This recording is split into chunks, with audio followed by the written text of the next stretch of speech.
گویا اپنے آپ کو باور کروانا چاہتی تھی، لیکن اس کے ہونٹوں سے نکلنے والے یہ بے آواز الفاظ اس کے دل و دماغ تک نہ پہنچ سکے، بلکہ دل پر نہ جانے کیوں اس لمحے یاسیت سی طاری ہونے لگی تھی۔ ویسے بھی ان کے دل میں اگر کچھ تھا بھی تو لالا اور نورے کی اس جنگ میں ختم ہو چکا ہے، ورنہ وہ یوں منہ موڑ کے نہ جاتے اور نہ جا کے یہ وہ یوں ہی جھکی اپنی سوچوں میں گم تھی جب اس کی سلیب پہ رکھے باتیں ہمارے ہاتھ میں جکڑا موبائل وائبریٹ کرنے لگا۔ اس نے چونکتے ہوئے تھے جیسے ہی اسکرین پہ نظر ڈالی تو اس پہ لکھا ہوا نام اس کی دھڑکنوں کو پاگل کر گیا۔ اس نے بہت کوشش کی لیکن صرف دائرے کو پریس کرنے کی بجائے سبز دائرے کو پریس کرتی موبائل کان سے لگا گئی۔ السلام علیکم، یمن خانزادہ اسپیکنگ۔ اس کی گمبھیر آواز اسپیکر سے گونجی تو اسے ایک بیٹ مس ہوئی۔ وعلیکم السلام، اس نے آہستگی سے جواب دیا اور چپ ہو گئی۔ کیسی ہیں آپ اور باقی سب کیسے ہیں؟ اس کے غیر متوقع نرم لہجے پہ اس کا دل بھر آیا اور اسے ہاسپٹل میں پڑے چچا اور کزنس کا خیال آیا، لیکن وہ فوراً اپنے آنسوؤں پہ قابو پاتی ہوئی جلدی سے بولی، ہم سب ٹھیک ہیں، آپ کیسے ہیں اور لالا کیسے ہیں؟ اس نے حسب عادت حماس کے متعلق استفسار کیا، لیکن پھر اس کی خاموشی پہ چپ سی ہو گئی کہ اسے یاد آیا وہ اب دوست نہیں تھے بلکہ ازل سے چلتی داستانوں کی طرح ان کے بیچ بھی ایک عورت کی وجہ سے دراڑ آ چکی تھی۔ میں اس وقت تو بالکل ٹھیک نہیں ہوں، کیونکہ آپ کی نرم آواز مجھے ڈسٹرب کر رہی ہے۔ حماس سے متعلق سوال کو کمال خوبصورتی سے نظر انداز کرتا وہ اس کی آواز میں گھلی نمی کو محسوس کرتا رسانیت سے گویا ہوا تو وہ تھم سی گئی، جبکہ چہرے پر بہت سے رنگ اترنے لگے۔ میری آواز بالکل ٹھیک ہے، آپ ہمارے ساتھ یوں فلرٹ نہ کیا کریں۔ اس نے سنبھلتے ہوئے اس کا دھیان فوراً اپنی طرف سے ہٹانا چاہا تو دوسری جانب اس کا بلند کہکا گونج اٹھا، فلرٹ؟ اس کا متبسم لہجہ اسے خفت زدہ سا کر گیا۔ عائشہ بی بی، یہ واحد کام ہے جو میں نہیں کرتا، وہ مسکراہٹ دباتے ہوئے بولا اور ایک نظر اپنے قریب لیٹے اس کے وجود پہ ڈالی اور حفظ ما تقدم کے طور پہ اس سے ہٹ کے کھڑکی کے پاس پہنچ گیا، کیونکہ اس سے کچھ بعید نہ تھا کہ نیمے ہونے کے باوجود بہن سے فلرٹ کرنے والے کو اپنے تشدد کا نشانہ بنا دے۔ ایکچولی میں فلرٹ سے زیادہ کچھ اور کرنے پہ یقین رکھتا ہوں، لیکن کچھ اور کی تفصیل واپس آ کر بیٹھ کے بتاؤں گا۔ رومانی پرتپش لہجہ اس کی دھڑکنوں کی کو روانی بخشتا اس کی ہتھیلیوں کو نم کر گیا۔ واپس کب آئیں گے آپ؟ اس نے بے اختیار پوچھ ڈالا، لیکن اگلے ہی پل اپنے دانتوں تلے زبان زور سے دبائی اور زور سے آنکھیں میچھی۔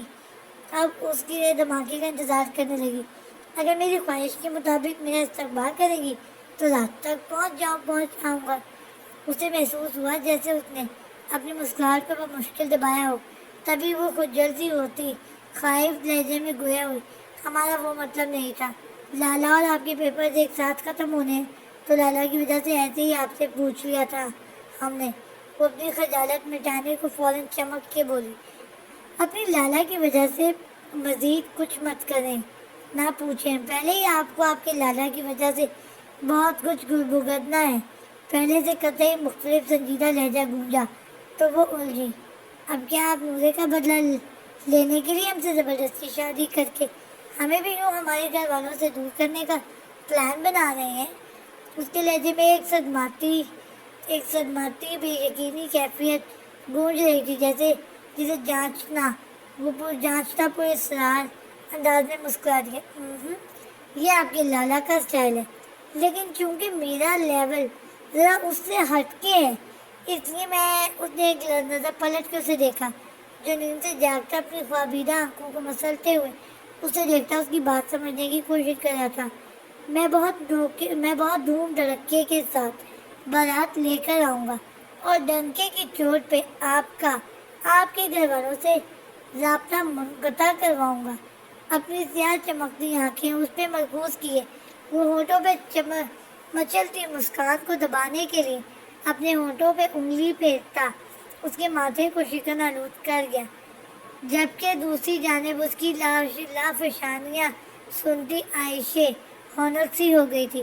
وہ کیا ہے نا عائشہ بی بی، میں زبردستی کا قائل نہیں ہوں، میں بہت پیار سے آپ کے گھر والوں سے آپ کا رشتہ مانگ کے، آپ کے بھائی کے پیر پڑھ کے، آپ کو اس سے چرا کے، علاقے بھر کے لوگوں کے ہمراہ شاندار سی بارات کے ساتھ آپ کو آپ کے گھر والوں سے چھینوں گا۔ اس کے بگڑتے تاثرات کا بہت مزے سے جائزہ لیتا، وہ سکون سے کہتا جا رہا تھا، جبکہ دوسری جانب اس کی پلاننگ سنتی عائشہ کو لگ رہا تھا اس کی سماعتیں کچھ غلط سن رہی تھی۔ کیسی باتیں کر رہے ہیں آپ؟ مجھے کیوں چھینیں گے آپ، اور کیوں وہ دیں گے مجھے آپ کو؟ اس کا دل جیسے سینے کی دیواروں سے ٹکراتا بے چینی سے پاگل ہونے کو تھا۔ اس کی باتوں سے اسے بہت عجیب سی وائبز آنے لگی تھی اس معصومیت کے مظاہرے پہ۔ میں ضرور کچھ کہتا عائشہ بی بی، لیکن اس وقت میرا کچھ کہنا اخلاقیات سے بہت دور چلا جائے گا، اور ویسے بھی میں ناک کی سلامت ہڈی کے ساتھ بارات لانا چاہتا ہوں، اس لیے میرے واپس آنے تک کے لیے اللہ حافظ۔ اس کے ماتھے پہ بڑھتی شکنوں کو دیکھتے ہوئے اس نے بات سمیٹی، کیونکہ اس سے کچھ بعید نہ تھا کہ اب کی بات اس کی نافرمانی پہ اسے دھموکہ رسید کر دے۔ اس نے کی شرافت سے بات ختم کر دی، جبکہ یوں اس کی بات مکمل طور پہ بنا سمجھائے اچانک ختم کرنے پہ عائشہ نے خفگی سے اپنی موبائل کی تاریخی اسکرین کو گھورا، جس پہ اگلے ہی لمحے ایک میسج جگمگا اٹھا: جتنی معصومیت اور دلکشی سے بات سنتے ہوئے آپ رد عمل دیتی ہیں، مجھے ڈر ہے کہ عنقریب میں ہر مقصد کو فراموش کرتے ہوئے اس رد عمل میں کھو جانے والا ہوں۔ جس بات کی شدت سے جھوٹ ان الفاظوں کو پڑھتے ہوئے یکایک اس کے سوگوار چہرے پہ بے اختیاری خوبصورت سے رنگ بکھر گئے، اور آنے والے وقت کی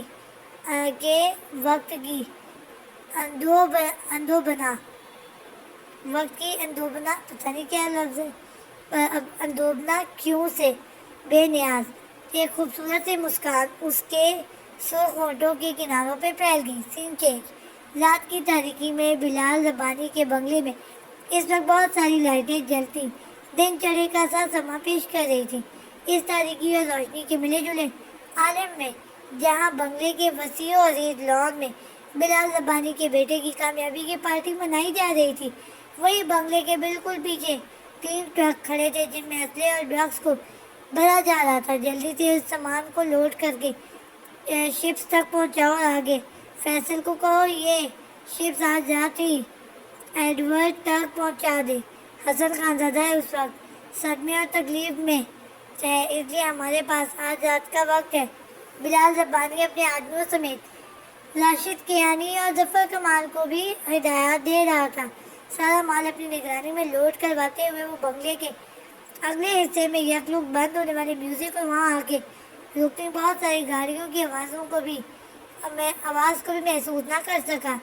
اسے اس بات کا احساس تب ہوا جب بھاری بوٹوں کی دھمک ایک ساتھ بنگلے کے چاروں طرف گونجی، لیکن تب تک بہت دیر ہو چکی تھی۔ "You are under arrest mister Bilal Rabbani", S H O صاحب نے اس کے سامنے ہٹ کھڑی اور ایک پیپر لہراتے ہوئے بے لچک لہجے میں کہا تو اس نے سن ہوتے اعصاب کے ساتھ بمشکل گردن موڑ کے اپنے چاروں طرف دیکھا کدھر گئی لائٹ، لیکن وہ ہر طرف سے گھیرا جا چکا تھا، اور ایسا گھیرا گیا تھا جس میں وہ کوئی صفائی بھی نہیں دے سکتا تھا، کیونکہ اس کے سامنے اسلحے اور ڈرگ سے بھرے ٹرک کھڑے تھے۔ ایک آخری کوشش کے تحت اس نے آنکھ کے اشارے سے ٹرک میں بیٹھے آدمیوں کو الرٹ کیا، لیکن آفیسر اوپر سے آئے آرڈرز کی وجہ سے بہت فارم میں تھے۔ فوراً ہی اس کا اشارہ سمجھیے، کوئی بھی چالاکی کرنے سے پہلے یہ یاد رکھنا کہ تمہارا بیٹا پولیس کسٹڈی میں ہے، اور پولیس والوں کو بنا وجہ کے انکاؤنٹر کرنا بہت اچھے سے آتا ہے۔ ایسے چوکی کرخت اور بے لچک آواز پہ اس نے مٹھیاں زور سے بھیجتے ہوئے بہت کچھ اپنے حلق سے اتارا اور اپنے آپ کو ڈھیلا چھوڑ دیا۔ وہ یہاں اسلامی پولیس کی بھاری نفری کے بیچ کوئی قدم اٹھا کے موت کو گلے نہیں لگانا چاہتا تھا، بلکہ وہ اگلا قدم پولیس کسٹڈی میں رہ کے اٹھانا چاہتا تھا تاکہ اس کے دشمنوں کو سبق حاصل ہو سکے۔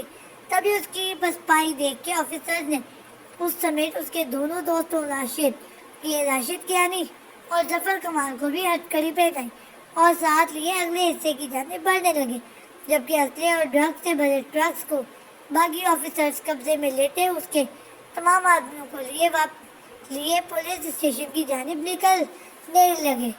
لان سے گزرتے وہاں موجود لوگوں کی تحقیر امیز نگاہوں اور باتوں کے سائے تلے گزرتے بلال ربانی کے دل میں بدلے کا ایک لاوا سا دہکنے لگا، جو کچھ عرصے بعد خانزادہ حویلی کی اینٹ سے اینٹ بجانے والا تھا۔ اپنے بنگلے سے باہر نکلتے ہوئے جب وہ پولیس وین کی طرف بڑھے تو ایسے چونکہ اشارے پہ آفیسرز اس کی ہتھکڑی پکڑ کے ایک سائڈ پہ کھڑی رولز رائس کے پاس پہنچے جس کے شیشے بند تھے۔ ان کے پاس پہنچتے ہی شیشے نیچے کیے گئے اور اندر بیٹھے حسن خانزادہ نے گردن گھما کے اس کا چہرہ دیکھا۔ آئندہ میرے خاندان پہ وار کر کے میرے اندر کے انسان کو جگانے کی کوشش مت کرنا، کیونکہ زخمی شیر توانا شیر سے زیادہ خطرناک ثابت ہوتا ہے۔ بہت مختصر لیکن مضبوط الفاظ اور انداز میں انہیں باور کرواتے ہوئے انہوں نے ڈرائیور کو اشارہ کیا اور پھر اگلے چند منٹوں میں ان کی گاڑی وہاں سے جا چکی تھی، جبکہ پولیس وین کی جانب بڑھتے بلال ربانی نے نفرت سے اس جاتی گاڑی کو دیکھا اور غصے سے پھنکارا، اب کی بات تیرے خاندان کے ذریعے تجھے ایسی اذیت دوں گا کہ تو اپنی کرسی چھوڑ دے گا، پھر تیرے بنائے اصولوں کو نیست و نابود کر کے تیری آنکھوں کے سامنے تیرے شہر میں اسلحے اور ڈرگس کو عام کر دوں گا۔ انتقام کی خطرناک بو ہر سو پھیلتی رات کی تاریکی کو مزید سیاہی میں بدل رہی تھی۔ سین چینج۔ اسے واپس گئے 4 دن ہو چکے تھے اور ان 4 دنوں میں اس نے ہر روز سارا دن مالد علی کے پاس ہاسپٹل میں اس کے پاس بیٹھ کے گزارا تھا۔ اپنے تئیں وہ وہاں بیٹھ کے اس کے جسم میں لگی ان چوٹوں کا مداوع کرنا چاہتی تھی جن کی وجہ وہ تھی۔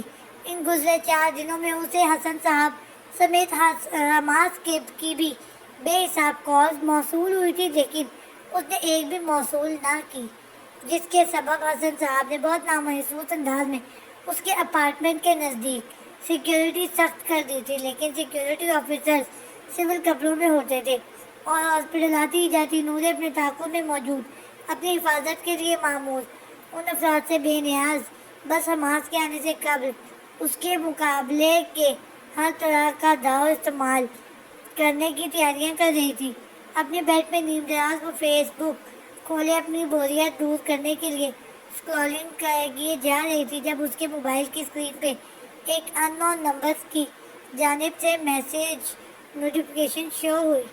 نور خانزادہ۔ میسج میں لکھے گئے ان الفاظ پہ اس کی خوبصورت پیشانی پہ بل پڑے۔ اس نے میسج اور میسج کرنے والے دونوں پہ لعنت بھیجی اور ایپ ڈاؤن کر کے واپس فیس بک پہ آ گئی۔ حماس خانزادہ سے اپنا انتقام لینا چاہتی ہو تو یوں بزدلوں کی طرح ہاسپٹل جا کے پورا دن گزارنے سے کچھ نہیں ہوگا، بلکہ تمہارا شوہر جانتا ہے کہ مالد علی کومے میں ہے، اس لیے تمہارا ہاسپٹل جانا یا نہ جانا اس کے لیے کوئی معنی نہیں رکھتا۔ تمہیں اگر اس سے بدلہ لینا ہے تو تمہیں کچھ اور کرنا پڑے گا۔ اگلے ہی پل پھر سے نمودار ہونے والی نوٹیفیکیشن کو وہ بیزاری سے ڈیلیٹ کرنے والی تھی، لیکن حماس خانزادہ کا نام دیکھ کے نہ چاہتے ہوئے بھی اس نے میسج کھولا، لیکن پورا میسج پڑھ کے اس کا پورا وجود ٹھٹک سا گیا۔ کون ہو تم؟ اس نے اگلے ہی لمحے فوراً استفسار کیا اور خود کھوجتی نگاہوں سے نمبر کو دیکھا۔ کون تھا یہ شخص جو ان کے رشتے کی اس قدر نزاکت کو سمجھتا اور جانتا تھا؟ کیا یہ حماس خود تھا یا اس کا کوئی نیا گیم تھا؟ وہ الجھ گئی تھی، لیکن اگلے پیغام پہ اس کی ساری بیزاری اور کوفت ظاہر ہو گئی۔ حماس خانزادہ کا دشمن۔